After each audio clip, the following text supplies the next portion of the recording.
Let's get back to that visit of Chinese President Hu Jintao. Back in November, Coca-Cola CEO Muhtar Kent announced his company planned to spend $2 billion in China. It's a 3-year investment plan.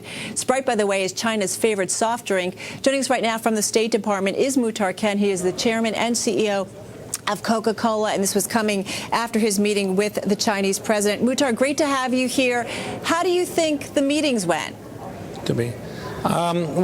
This morning there was late morning. There was a CEO dialogue, also together with President Hu and President Obama. And I thought that the conversation, the tone of the conversation, the dialogue, the clarity was very good. It was very positive. And I think at this time when our economy here in America is bouncing back, we're on the road to recovery, there is just no better time. The mood is just right to get to try and make sure that some of the issues that have been out there, like IP protection, like innovation policies, like investment restrictions, M&A restrictions, they have to be eased so that there can be more investment from U.S. businesses into China that is good for the United States and good for China and good for the world, as well as reciprocal investments, more and more coming from China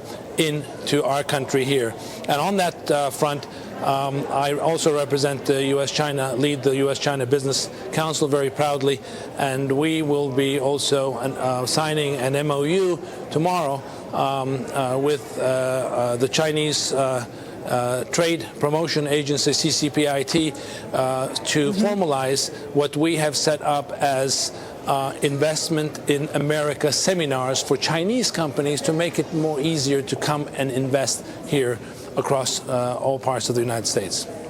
Muhtar, let me ask you, because you are part of a small group of chief executives who were privy to these meetings. You were on the inside. What was the mood like in terms of dealing with the Chinese president and the various Chinese business executives? A realistic mood, a positive mood, and a mood that was saying we need to improve conditions for investment, for trade on both sides. What do you think about when folks say it's not a level playing field for American businesses to do business in China? And I think, when I know you're an American business, but you're such a global company, you operate all around the globe.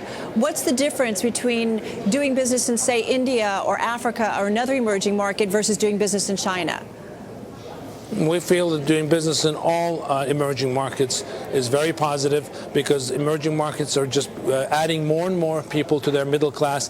And as China adds more and more people to its middle class, just like India is and just like many parts of Africa, it is going to be good for U.S. business, because U.S. exports are going to grow, and it's going to be good for investment coming from those countries who are going to be setting up bigger and bigger companies to want to invest in America. And trade, facilitation of trade, investment, cross-border investment is just good for the economies of the world and good for the nations of the world. All right, we're going to leave it on that note. Muhtar, always good to get some time with you. Thank you so much. Coca-Cola CEO Muhtar Kent joining us from the State Department.